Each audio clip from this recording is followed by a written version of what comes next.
അപ്പോൾ welcome to the class. Okay, നമ്മുടെ question ഡിസ്കഷന്റെ ഫസ്റ്റ് ഡേ ആണ്. അപ്പൊ ഇന്നലെ ഒരു ഡൗട്ട് ചോദിച്ചില്ലായിരുന്നു, ട്രേ ഫെർമെന്റേഴ്സ് എന്നുള്ളത്. അപ്പൊ ആ ട്രേ ഫെർമെന്റർ എന്ന് പറയുമ്പോൾ ഈ സോളിഡ് പാർട്ടിക്കിൾസിനെയൊക്കെ ഫെർമെന്റ് ചെയ്യാൻ ഉപയോഗിക്കുന്ന ടൈപ്പ് ഓഫ് ഫെർമെന്റർ ആണ് ഈ ഒരു ട്രേ ഫെർമെന്റർ എന്ന് പറയുന്നത്. അതൊരു സോളിഡ് സ്റ്റേറ്റ് ഫെർമെന്റർ എന്നാണ് പറയുന്നത്, അല്ലെങ്കിൽ സോളിഡ് സ്റ്റേറ്റ് ഫെർമെന്റേഷന് വേണ്ടിയിട്ട് ഉപയോഗിക്കുന്ന ഒരു ഫെർമെന്റർ ആണ് ഈ ട്രേ ഫെർമെന്റർ. എന്റെ മെയിൻ ആപ്ലിക്കേഷൻ എന്ന് പറയുന്നത് കൂടുതലും ഇൻഡസ്ട്രിയൽ ആപ്ലിക്കേഷൻ ആണ്. അത് കൂടാതെ തന്നെ ഫുഡ് ഇൻഡസ്ട്രിയിലൊക്കെ യൂസ് ചെയ്യുന്നുണ്ട്. അതിലൊരു എക്സാമ്പിൾ പറയുകയാണെങ്കിൽ നമ്മുടെ ഷുഗർ കെയിൻ അതിന്റെ ജ്യൂസ് ഒക്കെ എക്സ്ട്രാക്ട് ചെയ്തതിന് ശേഷം കിട്ടുന്ന ആ സോളിഡ് പാർട്ടിക്കിൾ ഉണ്ടല്ലോ, ആ വേസ്റ്റ്, അതിന് പറയുന്ന പേരാണ് ബഗാസെ. അപ്പൊ ആ ബഗാസയിൽ വീണ്ടും പ്രോഡക്ട്സ് എടുക്കുന്നതിന് വേണ്ടിയിട്ടാണ് ഈ ട്രേ ഫെർമെന്റേഴ്സ്. പിന്നെ അതുപോലെ തന്നെ ഈ വീറ്റ് ബ്രാൻ അല്ലെങ്കിൽ റൈസ് ബ്രാൻഡിനെയൊക്കെ വീണ്ടും ഫെർമെന്റ് ചെയ്യുന്ന ഒരു അവസ്ഥ വരുമ്പോൾ ഈ ട്രേ ഫെർമെന്റേഴ്സ് യൂസ് ചെയ്യും.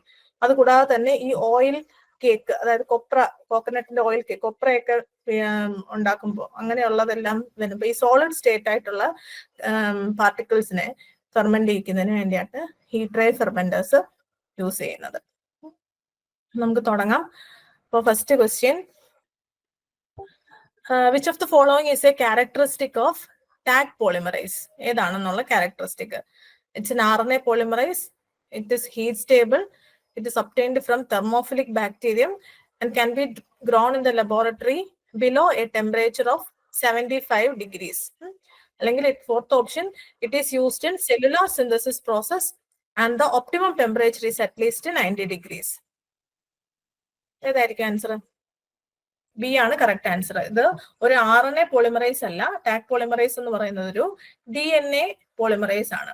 DNA പോളിമറൈസ് എന്ന് പറയുമ്പോൾ ഒരു ഒരു സ്ട്രാൻഡിനെ സിന്തസൈസ് ചെയ്യുന്നതിന് വേണ്ടി ഹെൽപ്പ് ചെയ്യുന്ന എൻസൈം ആണ് ഈ DNA പോളിമറൈസ്. അപ്പോൾ ഈ ടാഗ് പോളിമറൈസ് എന്ന് പറയുന്നത് ഏത് റിയാക്ഷനാണ് യൂസ് ചെയ്യുന്നത്? ഈ ടാഗ് പോളിമറൈസ് PCR-ന് വേണ്ടിയിട്ട്. പിന്നെ അത് ഹീറ്റ് സ്റ്റേബിൾ ആണ്. പിന്നെ ഒരു thermophilic bacterium which can be grown in the laboratory below 75 degree Celsius അല്ല, 75 ഡിഗ്രി സെൽഷ്യസ് അല്ല. പിന്നെ it is used in cellular synthesis process. ഒരു സെല്ലുലാർ സിന്തസിസ് പ്രോസസ്സിനല്ല യൂസ് ചെയ്യുന്നത്, ഒരു മോളിക്കുലർ ബയോളജി ടെക്നിക് ആണ്. അപ്പൊ ഇതിന്റെ answer it is heat stable എന്നുള്ളതാണ് ആൻസർ. ടാഗ് പോളിമറൈസ് എന്ന് കേൾക്കുമ്പോൾ ഓർക്കേണ്ടത്, ഞാൻ ഇന്നലെ പറഞ്ഞതാണ്, ഏത് ഓർഗാനിസം ആണ് ടാഗ് പോളിമറൈസ്? ഏത് ഓർഗാനിസം ആണ്? തെർമസ് അക്വാട്ടിക്കസിൽ നിന്നാണ് ഐസൊലേറ്റ് ചെയ്യുന്നത്. ഈ ടാഗ് പോളിമറൈസ് എന്ന് പറയുന്നത് ഒരു DNA പോളിമറൈസ് ആണ്. അത് ഹീറ്റ് സ്റ്റേബിൾ ആണ്. അതുകൂടാതെ തന്നെ ഇത് ഉപയോഗിക്കുന്ന ടെക്നിക്കാണ് PCR, പോളിമറൈസ് ചെയിൻ റിയാക്ഷൻ. അപ്പൊ ഈ ഒരു 4 പോയിന്റ് തന്നെ ഈ ഒരു ടാഗ് പോളിമറൈസിൽ നിന്ന് നമ്മൾ ഓർത്തു വെക്കണം. പിന്നെ next question, if the known DNA sequences are immobilized into a solid support, it is called? എന്താണെന്നുള്ളത്? A blot, B microarray, C DNA plate, D column. Microarray ആണ്. അതാണ് ഒരു സോളിഡ് സപ്പോർട്ടിലേക്ക് നമുക്ക് അറിയാവുന്ന നോൺ DNA സീക്വൻസ്, നമുക്ക് അറിയാവുന്ന കുറച്ച് DNA സീക്വൻസുകൾ, നമുക്ക് അതിന്റെ ബേസ് പെയറിംഗ് ഒക്കെ അറിയാവുന്ന കുറച്ച് DNA സീക്വൻസുകൾ നമ്മളെല്ലാം ഇമ്മൊബിലൈസ് ചെയ്ത് ഒരു സോളിഡ് സപ്പോർട്ടിലേക്ക് ഇമ്മൊബിലൈസ് ചെയ്ത് വെക്കും. എന്നിട്ട് നമുക്ക് ഇത് നമ്മുടെ നോൺ കോൺസെൻട്രേഷൻ അല്ലെങ്കിൽ നോൺ ബേസ് പെയറിംഗ് ഒക്കെ ഉള്ള DNA സാമ്പിൾസുകളായിരിക്കും. എന്നിട്ട് നമുക്കൊരു അൺനോൺ സാമ്പിൾ ഉണ്ടായിരിക്കും. ആ അൺനോൺ സാമ്പിളിലുള്ള ഏത് ഓർഗാനിസം ആണെന്ന് നമ്മൾ കണ്ടുപിടിക്കുന്നത്. അപ്പൊ ഇത് രണ്ടും കൂടെ ഒന്ന് ബെയ്ത് ചെയ്യും. ബെയ്ത് എന്ന് വെച്ചാൽ സ്റ്റിമേഴ്സ് എന്നുള്ളൊരു ഇതേ ഉള്ളൂ. എന്നിട്ടാണ് ബേസ് പെയറിംഗ് നടന്നിട്ട് ഏത് ഓർഗാനിസം ആണെന്ന് ഐഡന്റിഫൈ ചെയ്യുന്നത്. അപ്പൊ ഈ ഒരു സോളിഡ് സപ്പോർട്ടിലേക്ക് ഈ DNA സീക്വൻസ്, നമുക്ക് നോൺ DNA സീക്വൻസ്, നമുക്ക് അറിയാവുന്ന ബേസ് പെയറുകളൊക്കെ ഉള്ള DNA സീക്വൻസ് ഇമ്മൊബിലൈസ് ചെയ്തിരിക്കുന്ന ആ ടെക്നിക്കാണ് പറയുന്നത് മൈക്രോ അറേ. ഇനി അടുത്ത ക്വസ്റ്റ്യൻ തന്നെ നോക്കിയാൽ മതി. If undefined DNA sequences are immobilised, ആ സെറ്റപ്പിന് പറയുന്ന പേരെന്താണ്? ആ ടെക്നിക് എന്ന് പറയുന്നത് മൈക്രോ അറേയും, ഇനി ആ സെറ്റപ്പ്, ആ ഒരു സോളിഡ് സപ്പോർട്ടുമായിട്ട് ഇമ്മൊബിലൈസ് ചെയ്തിരിക്കുന്ന ഈ ഒരു സെറ്റപ്പിന് പറയുന്ന പേരെന്താണെന്നാണ് അടുത്ത question. Blot, microarray, plate, DNA chip. DNA ചിപ്പാണ് ആൻസർ. ഒരു ചിപ്പിലേക്കാണ്, അതിന്റെ ചിപ്പ് എന്നാണ് പറയുന്നത്. ആ ഒരു PDF എടുത്ത് നോക്കിയാൽ മതി, അതിന്റെ ചിപ്പ് എന്നാണ് പറയുന്നത്. അപ്പോൾ മൈക്രോ അറേ എന്ന് പറയുമ്പോൾ ഓർക്കേണ്ടത് അതൊരു അഡ്വാൻസ്ഡ്, വളരെ പെട്ടെന്ന് തന്നെ നമുക്ക് റിസൾട്ട് കിട്ടുന്ന ഒരു മോളിക്കുലാർ ടെക്നിക്കാണ്. എന്തിനെയാണ് ഐസൊലേറ്റ് ചെയ്യുന്നത്, അല്ലെങ്കിൽ എന്തിനെയാണ് നമ്മൾ എസ്റ്റിമേറ്റ് ചെയ്യുന്നത്? ഫുഡ്ബോൺ പാത്തജൻസിനെയാണ് എസ്റ്റിമേറ്റ് ചെയ്യുന്നത്. അപ്പൊ ഈ മൈക്രോ അറേ എന്ന് ജസ്റ്റ് ഒന്ന് പഠിച്ചു വെക്കുക. മൈക്രോ അറേ എന്ന് പറയുമ്പോൾ ഓർക്കുക അതൊരു മോളിക്കുലാർ ടെക്നിക്കാണ്. Molecular technique. അതിൽ ഓർത്ത് വെക്കേണ്ട കാര്യം, നമുക്ക് അൺനോൺ DNAസും ആണ് നമ്മുടെ ഫുഡ് സാമ്പിളിൽ ഉള്ളത്. നോൺ DNAs ആണ് നമ്മൾക്കൊരു സോളിഡ് സപ്പോർട്ടിൽ ഇമ്മൊബിലൈസ് ചെയ്ത് വെച്ചിരിക്കുന്നത്. ആ ഇമ്മൊബിലൈസ് വെച്ചിരിക്കുന്ന ആ സോളിഡ് സപ്പോർട്ട്, അതിനെ കംപ്ലീറ്റ് ആയിട്ട് ഈ ഒരു ഇൻസ്ട്രുമെന്റൽ സെറ്റപ്പിന് പറയുന്ന പേരാണ് ചിപ്പ് എന്നുള്ളത്. എന്നിട്ട് ഈ ചിപ്പും ഈ അൺനോൺ സാമ്പിളിലുള്ള DNAയും കൂടാണ് ബെയ്ത് ചെയ്യിപ്പിച്ചിട്ട് നമുക്ക് ലാസ്റ്റ് റിസൾട്ട് കിട്ടുന്നത്. ഇതാണ് ടെക്നിക്ക്. അപ്പൊ ടെക്നിക്ക് ഏതാണെന്ന് ചോദിച്ചാൽ, തിരിഞ്ഞു പോരുത്, ഒരു DNA സീക്വൻസ് ആണ്. DNA സീക്വൻസോ ചിലപ്പോൾ RNA സീക്വൻസോ ആയിരിക്കാം. ഈ DNA സീക്വൻസോ RNA സീക്വൻസോ ഒക്കെ ഒരു സോളിഡ് സപ്പോർട്ടിലേക്ക് ഇമ്മൊബിലൈസ് ചെയ്യുന്ന ആ ടെക്നിക്കിന്റെ പറയുന്ന പേരാണ് മൈക്രോ അറേ. ഇനി ആ ഒരു ഇൻസ്ട്രുമെന്റൽ സെറ്റപ്പ് അല്ലെങ്കിൽ ആ ഒരു ടെക്നിക്കൽ സെറ്റപ്പിന് പറയുന്ന പേരാണ് DNA ചിപ്പ് എന്ന് പറയുന്നത്. ഇമ്മൊബിലൈസ് ചെയ്ത് DNA സീക്വൻസസ് എല്ലാം ഇരിക്കുന്ന ആ ഒരു ഇൻസ്ട്രുമെന്റൽ സെറ്റപ്പ്, അതാണ് ഈ ഇൻസ്ട്രുമെന്റൽ സെറ്റപ്പിനെയാണ് നമ്മൾ ചിപ്പ് അല്ലെങ്കിൽ DNA ചിപ്പ് എന്ന് പറയുന്നത്. അടുത്ത question, east cell crops harvested from vats are used to produce which of the following compounds? Option A, alcoholic beverages. Option B, enzymes. C, antibiotic. D, organic acids. Alcoholic beverages ആണോ മാം? Alcoholic beverages ആണ്. വാറ്റ് എന്ന് പറയുന്നത് തന്നെ കേൾക്കുമ്പോഴേ ഓർക്കുക, it is related to alcoholic beverages. Yeast cells ഉപയോഗിച്ച് വാറ്റില് alcohol ferment ചെയ്ത് കിട്ടുന്ന ആ പ്രോഡക്റ്റ് ആണ് alcoholic beverages. Fifth question, shredded cabbage is the starting product of which of the fermented food? Sauerkraut, pickle, green olives, sausage. Option A, sauerkraut. പിന്നെ the appearance of dash is a byproduct of lactose fermentation and can spoil the taste of pickled vegetables. Water, yeast, carbon dioxide, bacteria. Carbon dioxide. Appearance east. നമുക്ക് carbon dioxide appearance ഇല്ലല്ലോ. അപ്പൊ east ആണ് നമുക്ക് appearance കിട്ടുന്നത്. കാരണം ഈ lactose ഫെർമെന്റേഷന്റെ ഒരു by product ആണ് ഈസ്റ്റ്. അപ്പൊ ഈസ്റ്റിന്റെ പ്രസൻസ് നമുക്ക് കിട്ടുന്നതെന്ന് വെച്ചാൽ പിക്കിൾഡ് വെജിറ്റബിൾസിലൊക്കെ ഒരു മ്യൂക്കസ് ലെയർ അല്ലെങ്കിൽ ഒരു ഫിലിം ഒക്കെ മുകളിൽ കാണാമല്ലോ, അല്ലെങ്കിൽ ഒരു സ്ലൈമി ലെയർ ഒക്കെ കിട്ടുന്നത്, അത് ഈസ്റ്റിന്റെ പ്രസൻസ് ആണ്. ഓർക്കേണ്ടത് ഈ പിക്ലിങ് വെജിറ്റബിൾസിന്റെ ഒക്കെ പിക്ലിങ്, അത് കുക്കുംബർ, ഒലീവ്സ് ഒക്കെ നമ്മൾ പിക്കിൾ ചെയ്യും. അപ്പൊ പിക്കിൾ ചെയ്യുമ്പോഴത്തേന് ഈ ലാക്ടോസ് ഫെർമെന്റേഷൻ നടക്കുമ്പോൾ അതിന്റെ ഒരു ബൈ പ്രോഡക്റ്റ് ആണ് ഈസ്റ്റ്. ആ ഈസ്റ്റ് ആണ് നമുക്ക് വിസിബിൾ ആയിട്ട് ആ ഒരു പിക്കിളിന്റെ ക്യാപ്പ് ഓപ്പൺ ചെയ്യുമ്പോഴേ മുകളിൽ കാണുന്ന ഒരു സ്ലൈമി നേച്ചർ, അല്ലെങ്കിൽ ഒരു ഫിലിം പോലെ അല്ലെങ്കിൽ ഒരു സ്കം പോലെയൊക്കെ കാണുന്ന ഇത് പ്രസൻസ് തരുന്നത് ഈസ്റ്റ് ആണ്. പിന്നെ seventh question, laphet is pickled dash, cocoa beans, coconut, tea, octopus. Tea ആണ്. ഒരു ടീയുടെ ഫെർമെന്റഡ് പ്രോഡക്റ്റ് ആണ് ലാപ്പേറ്റ്. അത് പുതിയ ഒരു കണ്ടോണ്ട് ക്വസ്റ്റ്യൻ ഇട്ടതാ. അപ്പൊ ലാപ്പേറ്റ് എന്ന് പറയുമ്പോൾ ഒരു ബർമീസ് ഡിഷാണ്. ബർമീസ് എന്ന് പറയുമ്പോൾ ഇപ്പോഴത്തെ മ്യാൻമാറിലെ അവരുടെ ഒരു മെയിൻ ഡെലിക്കസി ആണ് ഈ ഒരു ലാപ്പേറ്റ് എന്ന് പറയുന്നത്. അതിന്റെ ഫുൾ ഫോം എന്ന് പറയുന്നത് ലാപ്പേറ്റ് തോക്ക് എന്നാണ് അവരുടെ ആ ഒരു ഡിഷിന്റെ ഫുൾ നെയിം, ലാപ്പേറ്റ് തോക്ക്. ഇതെന്ന് പറയുന്നത് മെയിൻലി ടീ ലീവ്സ് കൊണ്ടുള്ള ഒരു സാലഡ് ആണ്.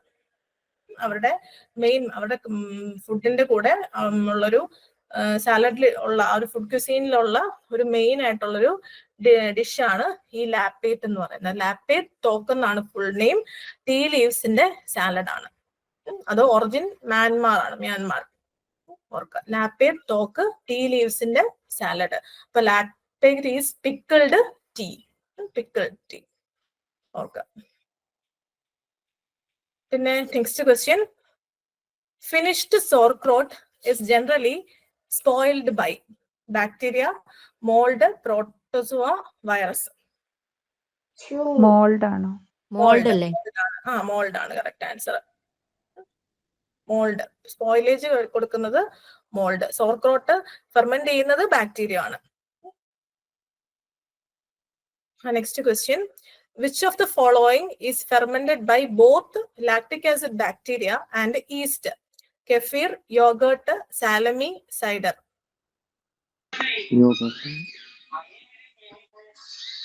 യോഗട്ട് ആണോ?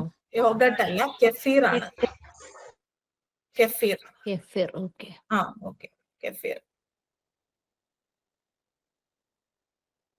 Next question, kefir fermented milk product അല്ലേ മാം? അതെ, ഫെർമെന്റഡ് മിൽക്ക് പ്രോഡക്റ്റ് ആണ് കെഫീർ. ഈ water kefir is also called മത്സൂൺ, ഷൂബത്ത്, ടിബിക്കോസ്, ബോസ. ഞാൻ തന്നെ പറയാം, അതിന്റെ ആൻസർ എന്ന് പറയുന്നത് ടിബിക്കോസ് ആണ്. Water kefir. കെഫീർ എന്ന് പറയുമ്പോൾ നമ്മുടെ മിൽക്കിന്റെ ഒരു ഫെർമെന്റഡ് പ്രോഡക്റ്റാ. ഈ കെഫീർ ഗ്രെയിൻസ് എന്നാണ് നമ്മൾ കൂടുതലും പറയുന്നത്. അപ്പൊ ഈ നമ്മൾ നേരത്തെ പറഞ്ഞു, ഈ ഫെർമെന്റേഷനെ ഹെൽപ്പ് ചെയ്യുന്നത് ബാക്ടീരിയയും ഈസ്റ്റും ഹെൽപ്പ് ചെയ്യും. അപ്പൊ ഈ കെഫീർ ഗ്രെയിൻസ് എന്ന് പറയുന്നത് കെഫീർ ഗ്രെയിൻസ് എന്നാണ് നമ്മൾ കൂടുതലും പറയുന്നത്. ഈ കെഫീർ ഗ്രെയിൻസ് എന്ന് പറയുന്നത് ഈ ബാക്ടീരിയസും ഈസ്റ്റും എല്ലാം കൂടെ കൂടി ചേർന്ന് ഒരു ഗ്രാനുലാർ ഷേപ്പിലാണ്. അതിന് പറയുന്ന ഒരു ഷേപ്പ് എന്ന് പറയുന്നത് കോളിഫ്ലവറിന്റെ ഓരോ ലീഫ്, ഓരോ ഇതുണ്ടല്ലോ, ഓരോ പാർട്ടുകൾ, ആ ഒരു ആകൃതിയാണ് ഈ ഒരു കെഫീർ ഗ്രെയിൻസുമായിട്ട് സാമ്യമായിട്ട് ഉള്ളത്. അപ്പൊ ഈസ്റ്റും ബാക്ടീരിയ എല്ലാം കൂടെ മിക്സപ്പ് ആയിട്ട് ഈ ഒരു കോളിഫ്ലവറിന്റെ ഓരോരോ കുഞ്ഞു ചെറിയ പാർട്സ് പോലെ ആയിരിക്കും ഈ കെഫീർ ഗ്രെയിൻസ് കാണപ്പെടുന്നത്. അപ്പൊ ഈ ടിബിക്കോസ് എന്ന് പറയുന്നത് ഈ fermented sugar water with these kefir grains ആണ് ടിബിക്കോസ്. അപ്പൊ water kefir is also called tibicos. അത് ഷുഗർ വാട്ടർ ആണ്. Sugar water with this kefir grains ആണ് ടിബിക്കോസ്. പുതിയതാണ്, ഓർത്ത് വെച്ചോ, എഴുതി വെച്ചോ. Fermented sugar water with kefir grains ആണ് ഈ ടിബിക്കോസ്. ഇനി മെറ്റ്സോൺ എന്ന് പറയുന്നത് ഒരു ഫെർമെന്റഡ് മിൽക്ക് ആണ്, വിച്ച് ഈസ് സിമിലർ ടു യോഗർട്ടുമായിട്ട് സിമിലർ ആയിട്ടുള്ള ഒരു ഫെർമെന്റഡ് മിൽക്ക് പ്രോഡക്റ്റ് തന്നെയാണ് മെറ്റ്സൂൺ. ഈ ഷൂബത്ത് എന്ന് പറയുന്നത് ഫെർമെന്റഡ് ക്യാമലിന്റെ മിൽക്ക് ആണ്. ക്യാമലിന്റെ മിൽക്ക് ഫെർമെന്റ് ചെയ്യുന്നതാണ് ഷൂബത്ത്. ഈ ബോസ എന്ന് പറയുന്നത് ഒരു ഗ്രെയിൻ ബേസ്ഡ് ബിവറേജ് ആണ് ബോസ. നമ്മുടെ ബിയർ ഒക്കെ പോലെ മാൾട്ടഡ് ഗ്രെയിൻസ് ആണല്ലോ ഉപയോഗിക്കുന്നത്, അതുപോലെ തന്നെ ഒരു ഗ്രെയിൻ ബേസ്ഡ് ബീവറേജ് ആണ് ബോസ. അപ്പൊ കെഫീർ എന്ന് പറയുന്നത്, kefir is a fermented product of milk. അത് ബോത്ത് ലാക്ടിക് ആസിഡ് ബാക്ടീരിയയും ഈസ്റ്റും ആണ് ഈ കെഫീറിന്റെ ഫെർമെന്റേഷന് വേണ്ടിയിട്ട് ഇൻവോൾവ് ചെയ്യുന്നത്. അപ്പോൾ ഈ ലാക്ടിക് ആസിഡ് ബാക്ടീരിയയും ഈസ്റ്റും ഒരുമിച്ച് ഇൻവോൾവ് ചെയ്യുന്നത് കൊണ്ട് തന്നെ അതൊരു കെഫീർ ഗ്രെയിൻസ് എന്നാണ് കൂടുതലും പറയുന്നത്. ആ കെഫീർ ഗ്രെയിൻസിന്റെ structure is closely similar to cauliflower. അത് ഒരു വൈറ്റ് കളറിൽ ഇരിക്കുന്ന ആ ഒരു ഷേപ്പ് തന്നെയാണ് ഈ കെഫീർ ഗ്രെയിൻസിന്. അപ്പൊ ഈ കെഫീർ ഗ്രെയിൻസ് ഷുഗർ വാട്ടറുമായിട്ട് ഫെർമെന്റ് ചെയ്യുന്ന പ്രോഡക്റ്റ് ആണ് വാട്ടർ കെഫീർ എന്ന് പറയുന്നത്. ആ water kefir it is also called tibicos. അതാണ് കറക്റ്റ് ആൻസർ. അപ്പൊ കെഫീർ എന്ന് പറയുമ്പോഴേ ഓർക്കുക, കെഫീർ ഫെർമെന്റഡ് മിൽക്ക് പ്രോഡക്റ്റ് ആണ്. ലാക്ടിക് ആസിഡ് ബാക്ടീരിയയും ഈസ്റ്റുമാണ് ഇൻക്ലൂഡ് ചെയ്യുന്നത്. അതിനെയാണ് കെഫീർ ഗ്രെയിൻസ് എന്ന് പറയുന്നത്. ആ കെഫീർ ഗ്രെയിൻസിനൊപ്പം ഒരു ഷുഗർ വാട്ടറും കൂടെ ആഡ് ചെയ്യുമ്പോഴാണ് നമുക്ക് ഈ ടിബിക്കോസ് കിട്ടുന്നത്. ഇത്രയാണ് ആ ഒരു ലൈനിൽ തന്നെ വരുന്ന കാര്യങ്ങൾ. പിന്നെ മെറ്റ്സോൺ എന്ന് പറയുന്നത് it is a fermented product of milk which is similar to yogurt. Shubat എന്ന് പറയുന്നത് ക്യാമലിന്റെ മിൽക്ക് ഫെർമെന്റ് ചെയ്ത് കിട്ടുന്ന പ്രോഡക്റ്റ് ആണ് ഷൂബത്ത്. ബോസ എന്ന് പറയുന്നത് it is A grain fermented beverage ആണ് ബൈ ഗ്രെയിൻസ് ഫെർമെന്റ് ചെയ്ത് കിട്ടുന്ന ഒരു ബിവറേജ് ആണ് ബോസ എന്ന് പറയുന്നത്. അടുത്ത ക്വസ്റ്റ്യൻ നോക്കാം. Which of the following is used to make koumiss? Raw mare's milk, raw camel milk, raw goat milk, raw yak milk. Raw mare's milk. Mare എന്ന് പറയുന്നത് ഹോഴ്സിന്റെ ഫെമിനൈൻ ജെൻഡർ ആണ് മെയർ എന്ന് പറയുന്നത്. മെയർ എന്ന് പറയുമ്പം ഒരു ബ്രീഡിങ്ങിന് തയ്യാറായി നിൽക്കുന്ന ഒരു അഡൾട്ട് ഫീമെയിൽ ഹോഴ്സ് ആണ് ഈ മെയർ എന്ന് പറയുന്നത്. അഡൾട്ട് ഫീമെയിൽ ഹോഴ്സിനെയാണ് നമ്മൾ മെയർ എന്ന് പറയുന്നത്. അപ്പൊ ഹോഴ്സ് എന്ന ഓപ്ഷനിൽ ഉണ്ടായാലും മെയർ ആണ് answer, which is the used to make koumiss. Koumiss മെയറും നമ്മൾ ഷൂബത്ത് എന്ന് പറയുന്നത് ക്യാമൽ ആണ്, ഓർത്ത് വയ്ക്കാം. പിന്നെ the restriction of enzyme mobility in a fixed space is known as enzyme immobilization, enzyme inhibition, kinetics, biosensor. Enzyme immobilization. അതായത് ഒരു ആക്റ്റീവ് ആയിട്ടിരിക്കുന്ന ഒരു എൻസൈമിനെ ഒരു സോളിഡ് സപ്പോർട്ടിലേക്ക് ഇൻസോൾബിൾ ആക്കി മാറ്റുന്നു. ഇതാണ് എൻസൈം ഇമ്മൊബിലൈസേഷൻ. അതിന്റെ മോട്ടിലിറ്റി ആണ് റെസ്ട്രിക്ട് ചെയ്യപ്പെടുന്നത്, അല്ലെങ്കിൽ എൻസൈമിന്റെ മൊബിലിറ്റി മൂവ്മെന്റ് ആണ് റെസ്ട്രിക്ട് ചെയ്യുന്നത്. അതാണ് എൻസൈം ഇമ്മൊബിലൈസേഷൻ. പിന്നെ അടുത്ത question, in which of the following method the enzyme is bound to a suitable adsorbent material, rendering it immobile? Adsorption, covalent binding, entrapment, membrane confinement. Adsorption. അതായത് ഒരു adsorbent മെറ്റീരിയലിലേക്ക്, silica അങ്ങനെയുള്ള adsorbent മെറ്റീരിയലിലേക്ക് adsorb ചെയ്യുന്ന technique adsorption. പിന്നെ which was the first enzyme to be immobilized by adsorption method? Protease, glucose isomerase, invertase, amylase. Adsorption വഴി immobilise ചെയ്യപ്പെട്ട ആദ്യത്തെ enzyme invertase ആണ്. ആദ്യമായിട്ട് ഇമ്മൊബിലൈസ് ചെയ്ത എൻസൈം ഇൻവെർട്ടേസ് ആണ് ആൻസർ. അത് ഇൻവേർട്ട് ഷുഗറിന്റെ പ്രൊഡക്ഷന് വേണ്ടിയിട്ടാണല്ലോ ഇൻവെർട്ടേസ് ഉപയോഗിക്കുന്നത്. അപ്പോൾ ചാർക്കോള് അല്ലെങ്കിൽ സിലിക്ക, വളരെ ബേസിക് ആയിട്ട് വളരെ അഡ്വാൻസ്ഡ് ടെക്നിക് ഒന്നും ഇല്ലാതെ വളരെ ട്രഡീഷണൽ മെത്തേഡ് ഉപയോഗിച്ച് ചാർക്കോളും സിലിക്കയും വെച്ചിട്ടാണ് ഈ ഒരു ഇൻവെർട്ടേസിനെ ആദ്യമായിട്ട് അഡ്സോർപ്ഷൻ മെത്തേഡ് വഴി ഇമ്മൊബിലൈസ് ചെയ്തത്. ഇത് ഓർക്കുക, ഇൻവെർട്ടേസ് ആണ് എൻസൈം. ഇമ്മൊബിലൈസ് ചെയ്ത ടെക്നിക് എന്ന് പറയുന്നത് അഡ്സോർപ്ഷൻ മെത്തേഡ് ആണ്. ആദ്യത്തെ എൻസൈം ആണ്. എൻസൈം ഇമ്മൊബിലൈസ് ചെയ്യാൻ ഉപയോഗിച്ച സബ്സ്ട്രേറ്റ് അല്ലെങ്കിൽ ആ ഒരു സോളിഡ് സപ്പോർട്ട് എന്ന് പറയുന്നത് ചാർക്കോള്, സിലിക്ക. ഇതാണ് അടുത്ത question. Which of the following is the disadvantage of immobilized enzymes over free enzymes? Option A, repeated use of enzyme, minimal downstream processing, enzyme may become active, then thermal stability of enzyme increases. Disadvantage of immobilized enzyme. B ആണോ? Option C ആണ് answer. C ആണ് answer.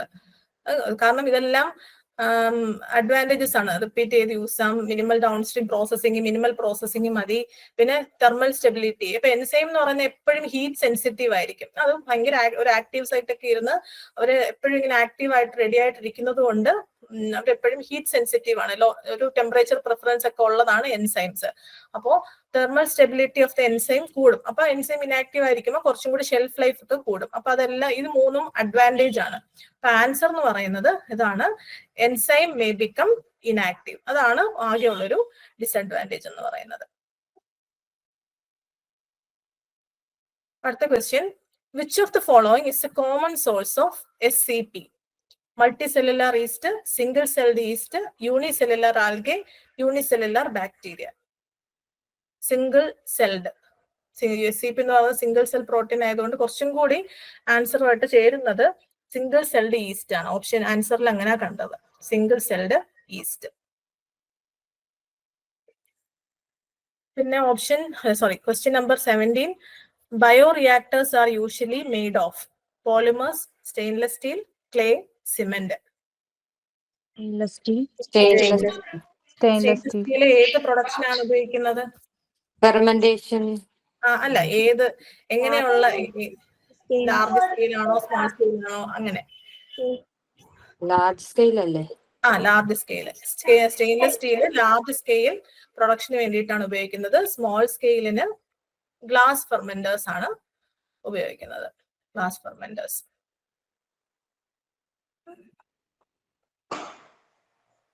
പിന്നെ ഇപ്പൊ ഈ bioreactors ഇപ്പൊ 2 ഓപ്ഷനും ഉണ്ട്. Glass എന്നുള്ളൊരു ഓപ്ഷനും ഉണ്ട്, which is used for small scale production എന്ന് ചോദിക്കുകയാണെങ്കിൽ ഗ്ലാസ് ആണ് ആൻസർ. ലാർജ് സ്കെയിൽ പ്രൊഡക്ഷൻ ആണെങ്കിൽ സ്റ്റെയിൻലെസ് സ്റ്റീൽ ആണ് ആൻസർ.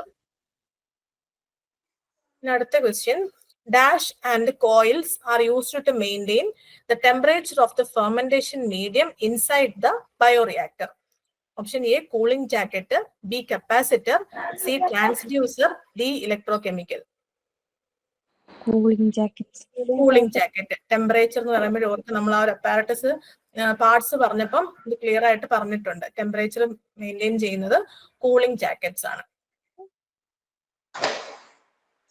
അടുത്ത question, dash is a part of a bioreactor helping in maintaining the homogeneity of the contents of the bioreactor. Agitator ആണോ? Coolant. Agitator ആണ് answer. മിക്സിങ്ങിന് വേണ്ടിയിട്ട് homogeneity of the contents അല്ലെങ്കിൽ uniform mixing of the contents എന്നൊക്കെ പറയും.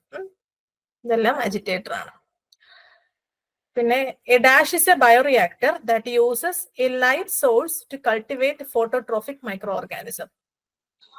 Photobioreactor. ഏതൊക്കെയാണ് micro organisms? ഏതൊക്കെ micro ഓർഗാനിസംസിനെ cultivate ചെയ്യാൻ പറ്റുന്നത് ഫോട്ടോബയോറിയാക്ടേഴ്സ് ഉപയോഗിച്ചിട്ട്? ഇന്നലെ നമ്മൾ പറഞ്ഞതാ, സൈനോബാക്ടീരിയ, മൈക്രോ ആൽഗി എന്നൊക്കെ പറഞ്ഞില്ലേ? ഫോട്ടോബയോറിയാക്ടർ ഒന്നുകൂടെ എടുത്ത് നോക്കിയാൽ മതി. സൈനോബാക്ടീരിയ, മൈക്രോ ആൽഗീസ് ഒക്കെ, അതിനെയൊക്കെയാണ് നമ്മൾ കൾട്ടിവേറ്റ് ചെയ്യാൻ ഉപയോഗിക്കുന്നത്.